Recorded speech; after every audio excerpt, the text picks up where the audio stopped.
Welcome back to Whiskey with E. I'm Eric. Now today, let's just say I apologize if my vocals does not line up with my mouth. Like you're watching an an Asian kung fu movie with English audios, because at the moment I'm looking at this device that I'm recording on and I'm going slow motion. I'm back in time. Every movement that I make is like making it seconds later. So I hope this does not affect the overall production, but let's just say happy Anzac Day 2024, everyone. Let's just say, we got to give thanks to everyone who is serving. We got to remember all those who have served and who have given their lives to us.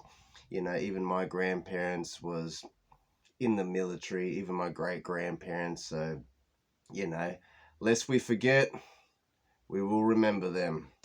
And you know what? To commemorate Anzac Day, we may as well remember who was the first brewer or who made the first beers in Australia. So without further ado, craft beer review number 149. We have the James Squire 150 Lashes. This is a premium pale ale coming in at 4.2% alcohol in 330ml bottles. Now, alrighty, so pretty much, let's have a little read if there is anything to read. Oh my goodness. I don't think there is anything to read on here. There you go. There isn't anything to read, but I could tell you about it. Alright, so James Squire is pretty much a part of the Malt Shovel Brewery, which is part of the Lion Group. Alrighty. So now let me tell you about the whole James Squire name, all right? So the James Squire name, like I said, James Squire is actually a convict who came from Britain. I believe he got caught trying to steal some ingredients to make beer.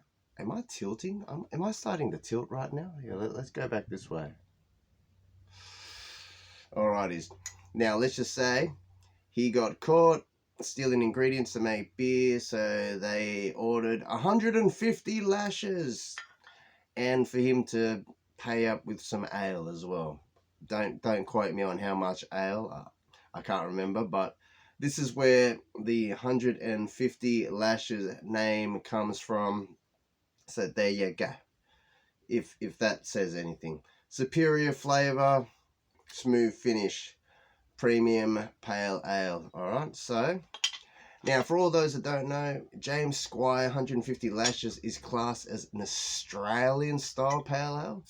So we're gonna find out what that is together. Alrighties, here we go. I have here a Headmaster's glass, a little bit dirty, but you know what? Let's just pour it in there.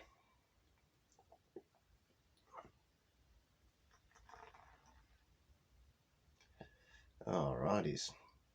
I mean, I wasn't pouring that real gentle or anything, so there you go. Alrighty, so 4.2%. That is slightly cloudy. Yep, slightly cloudy, very light. Very light. I mean, obviously not too light. It's like a more of an orangey. It's not like a copper. It's more heading towards orangey yellow. But I can't fully see through that. That is slight cloudy. The carbonation is, I mean, not necessarily rushing per se, guys.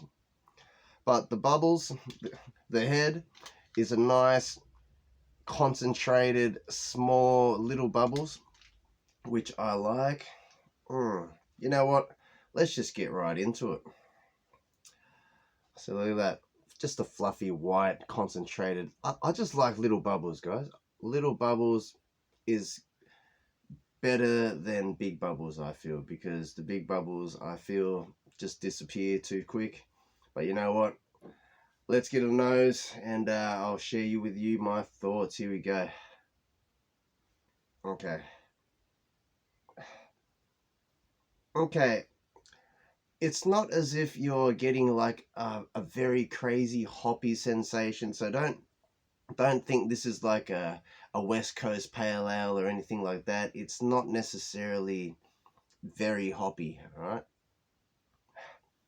But there is like a weird funk in here, right? There's like an orangey funk or a citrusy funk. I mean, you can almost pick out like some kind of fruity vibes, like on the slight end of where the bitter is. It's almost like a what like a citrus or a grapefruit. Sometimes I look at it like a. Sometimes it reminds me of like an apple cider, like it's like a rotting apple smell. I know this doesn't sound really appealing at all, but this is what I got to dig for, because otherwise this just reminds me of like just like a lager or a draft, but just has some extra funks. Kind of like reminds you of like a German beer or something like that, like a Pilsner or something. You got that lager vibe, but there's like an extra funk notes that's in there, which you could describe as, you know, citrus or some kind of fruit in there.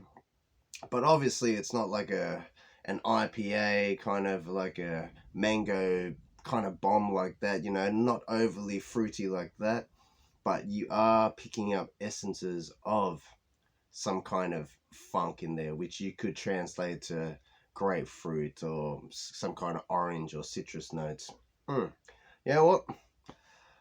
There you go. So maybe an Australian style pale ale is something that is going to resemble a lager. But you know what? Let's have a taste and let's see how it tastes. Here we go. First sip. Let's go.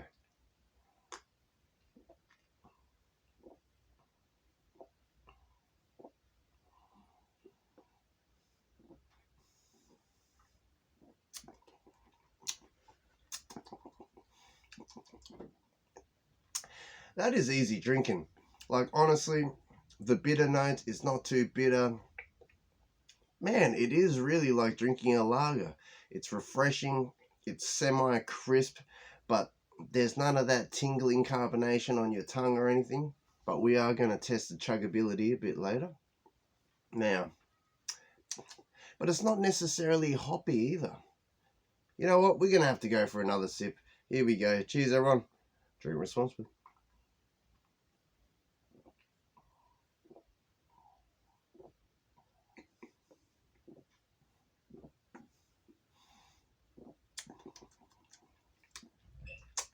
Yeah, like, you're not even going to call it malty.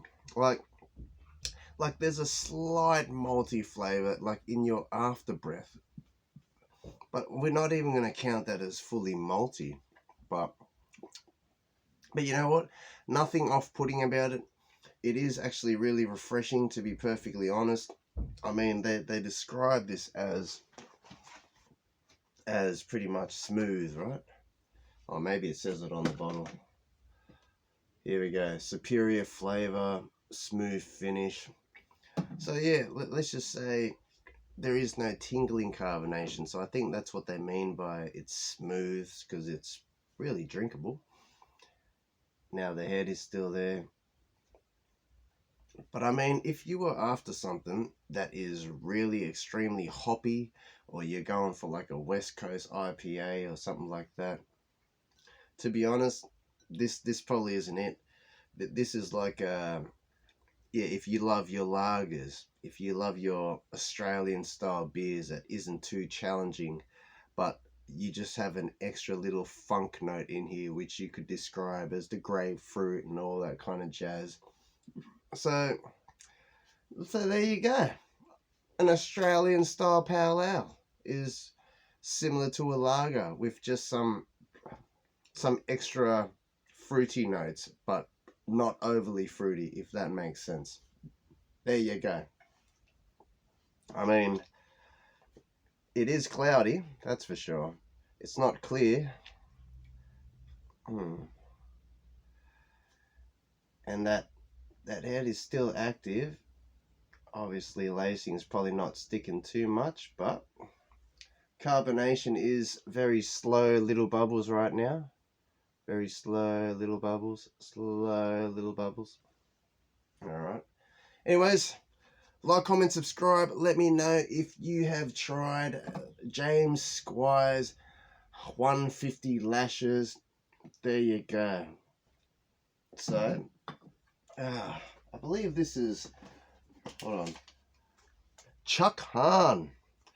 Chuck Hahn is the master brewer at this place, this location, at Malt Shovel, I believe. There you go. So let's just say Malt Shovel just has a lot of brands. So James Squire being one of the brands. See, if you didn't know, you'd be thinking, James Squire, is there a James Squire brewery?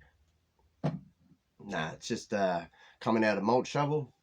James Squire is just one of their brandings, but obviously with a really unique, true story behind it. Like I said, James Squire is believed to be the first man here in Australia to brew beer. So there you go. Hence why this is an historic beer review.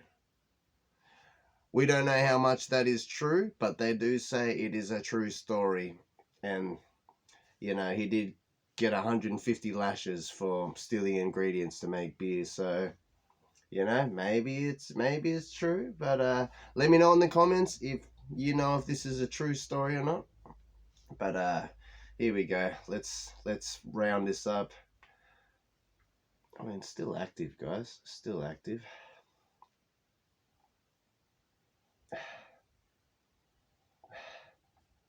Yeah. It's almost like this funky, acidic kind of note. I look at that acidic note is like, it kind of reminds me of that, like that cider note, that apple cider vibe. Like it just comes on just for a brief second until it just goes back to that lager vibes.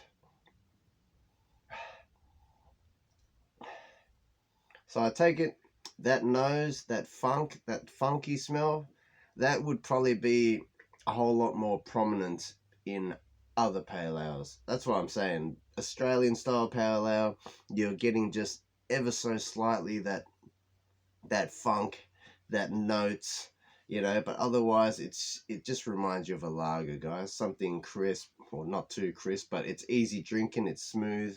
You know what? Let's test the chuggability. Cheers all. Drink responsibly, everyone. Oh my goodness. My hair is probably all out here, isn't it? There we go. How I look now?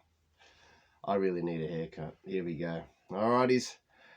Happy Anzac Day all. Lest we forget, we will remember them. And will I remember this beer? Mm.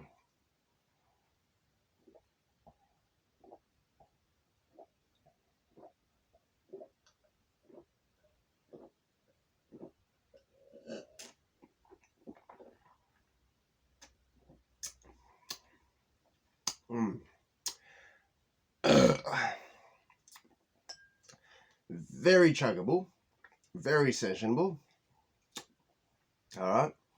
Now, normally when you're drinking a draft or a dry or something, you know, you might be starting to get like a crisp, tingling carbonation feeling on your tongue. This is not there. You're just able to keep chugging. You know, sure, you feel a little bit of numbness on your tongue, but it's not so much as in it's tingling your tongue or anything like that. So they're right. It is smooth. I mean, it's definitely easy drinking. Definitely very chuggable. Definitely very sessionable. So, you know what? I do recommend these. There you go. It's only 4.2%, keep that in mind. But let's just say I picked this up at your local BWS. I mean, if you spend over $30, you can pick up a 6-pack of beer on their counter normally for $12. So, yeah, there you go. 1.1 standard drinks. There you go. Alright, part of the line group. Camper down. It doesn't really say too much. beer brewed and bottled around Australian carbon neutral breweries. There you go. Alrighties. There you go. James Squire, 150 lashes, premium pale ale. Who's tried it? Let me know in the comments. Let me know what you think. I'm just going to be repeating myself now. So I guess I will catch you all next time. Drink responsibly all. Laters, everyone.